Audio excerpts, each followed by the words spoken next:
Entrevista do dia.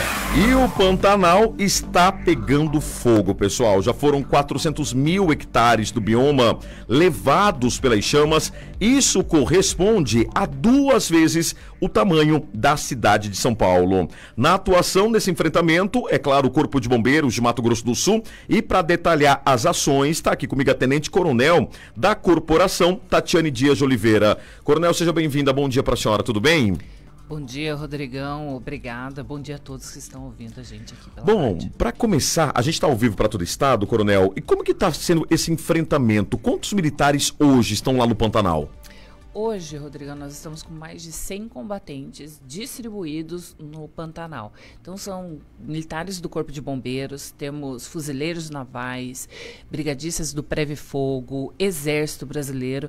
É uma verdadeira força-tarefa para combater esses incêndios. Isso que eu ia perguntar, 100 profissionais, né, 100 militares ali das diversas instituições, hoje o principal desafio é conter as chamas, porque elas podem voltar no mesmo local, não é isso?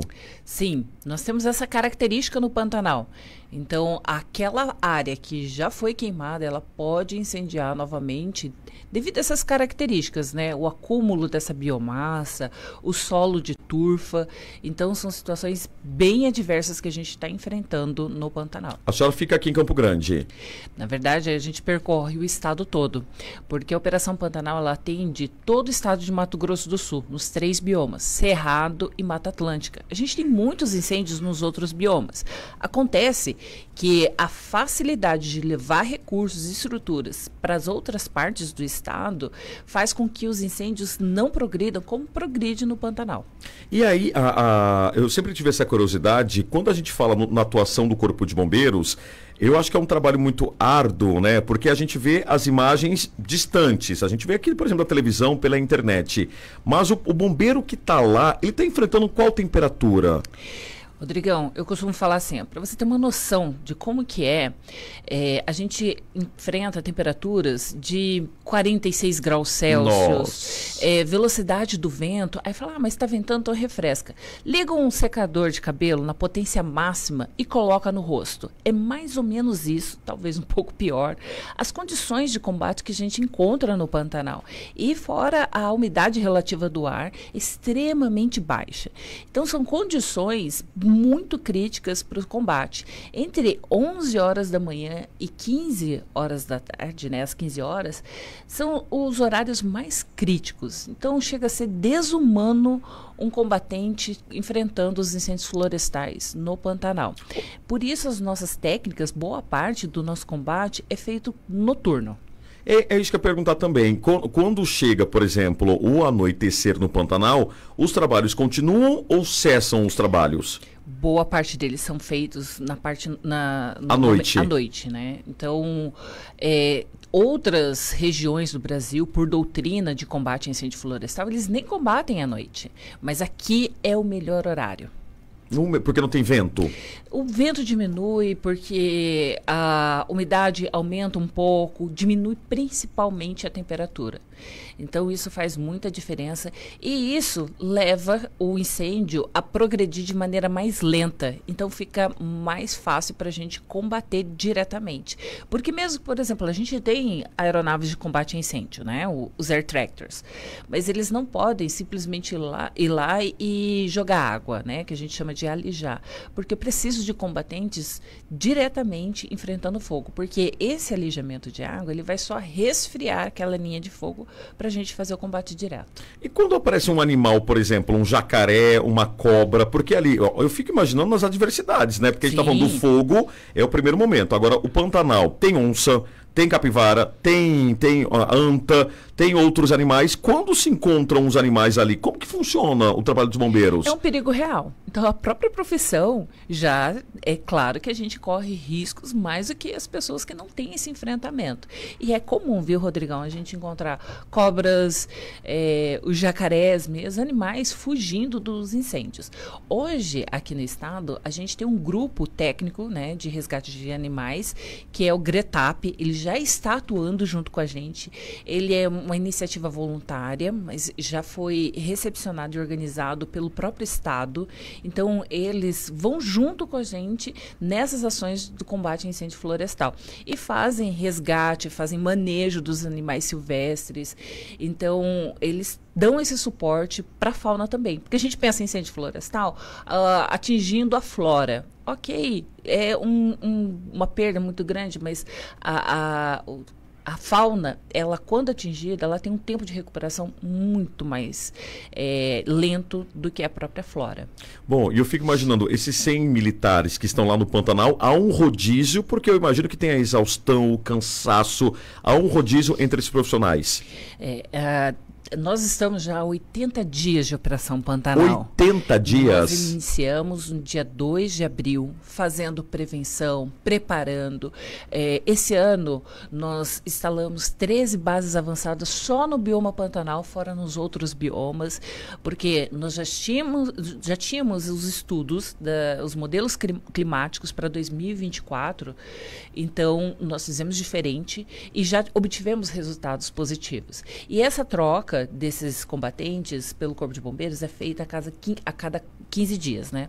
E esse revezamento, ele já foi planejado desde o ano passado para a gente estender até novembro, mas já vimos que novembro de 2024 pode se comportar como foi o ano passado, que foi o ano ou o mês mais crítico para a gente. Então, a gente já estendeu a nossa estrutura até fevereiro de 2025.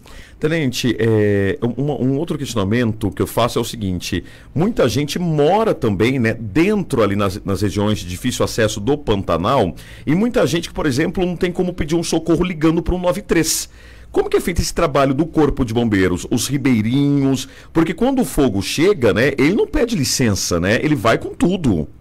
Sim, então, mais uma vez, a importância das nossas bases. Então, antes mesmo desse período crítico que começamos a enfrentar, porque 2024, a tendência, e já está se comportando mais crítico do que foi 2020, né, que foi um ano terrível para os incêndios florestais aqui em Mato Grosso do Sul. Então, a gente já está fazendo visitas já há algum tempo, né, in loco, nas comunidades. Passamos, inclusive, noções de combate a incêndio florestal. E os acionamentos, boa parte, vêm pelo WhatsApp mesmo. Então, muitos socorros a gente recebe pelo WhatsApp. O ribeirinho entra em contato com alguém que mora na cidade e para passar as informações. Então, a gente recebe informações de diversas formas. Só um adendo. A pessoa ela pode tentar controlar, está perto da minha casa, estou lá, eu posso tentar controlar essas chamas? É algo similar ou não a uma queimada urbana? Opa, está pegando fogo. Gente, o que é isso? Vou lá e tento conter as chamas ou não? Aciono o bombeiro imediatamente. Se ela não tem noção da atividade, a orientação é que acione o Corpo de Bombeiros e deixe o local o mais rápido possível. Essa semana a gente teve uma situação de retirada emergencial de uma família ribeirinha por conta do incêndio que estava avançando. Então, imagina assim, a família ribeirinha, geralmente ali no Pantanal, ela tem casas, habitações de madeira, ela não, muitas vezes ela não tem uma embarcação para poder sair. Então, a gente, com esse conhecimento prévio que fizemos, esse levantamento prévio, a gente consegue percorrer essas áreas e também, no caso, né, fazer o resgate dessa família. Então, são diversas situações. Existem outras estruturas no Pantanal que conseguem até auxiliar a gente. Então, tem propriedades que tem maquinário para fazer aceiro, mas nem sempre a gente encontra essa realidade no Pantanal. Então, se não tem, né, algum treinamento, alguma facilidade para conter, não faça isso. Não. Peça ajuda. Sim, com certeza. Bom, pessoal, 7 horas e 29 minutos, estou ao vivo com a Tenente Coronel do Corpo de Bombeiros, Tatiane Dias de Oliveira. Atenção, Dourados, Três Lagoas e Bonito, fiquem agora com a sua programação local. Campo Grande e região, eu volto a falar com Noticidade, primeira edição, com o Corpo de Bombeiros. Agora, tá faltando chover, né, Coronel? Porque se chover, alivia o trabalho lá na região do Pantanal? Rodrigão, eu gostaria de te dar uma boa notícia, mas os modelos climáticos, eles são severos. Não tem uma previsão de precipitação considerável. Não tem? Não tem. E mesmo se chover no Pantanal, a Agência Nacional de Águas já declarou escassez hídrica na bacia toda do Rio Paraguai. Então, para a gente ter aquele Rio Paraguai caudaloso, como a gente costuma ver, precisa chover lá no Planalto, lá em cima, nos rios que alimentam essa bacia. E isso também não temos boas previsões em relação às chuvas. Como que é feito o trabalho para o controle? Por exemplo, eu lembro dos abafadores, né? Que é uma das táticas usadas pelos bombeiros. E a água vem da onde, por exemplo? Como que faz o abastecimento para conter essas chamas?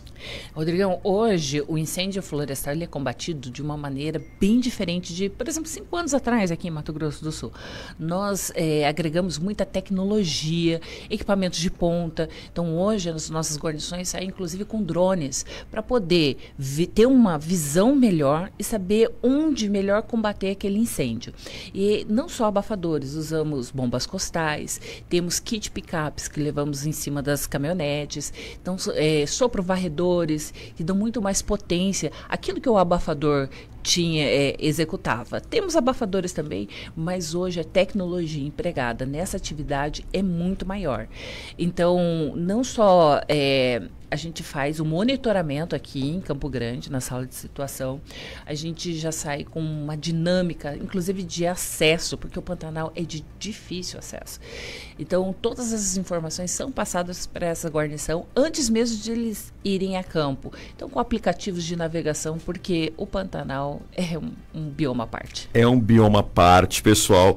E eu falo agora da parte humana, né, desses militares, eu sempre falo sobre isso, porque eu fico imaginando, a gente está enxergando aqui, por exemplo, e a senhora, o senhor dentro da sua casa, porque a luz está acesa, né? Agora eu fico imaginando um militar com uma farda, o equipamento, a temperatura, a secura, são várias coisas contra, né, ao mesmo tempo um tempo resposta para conter as chamas ali, para conter as chamas no Pantanal. Eu fico imaginando, que loucura, hein, coronel? Que loucura, gente.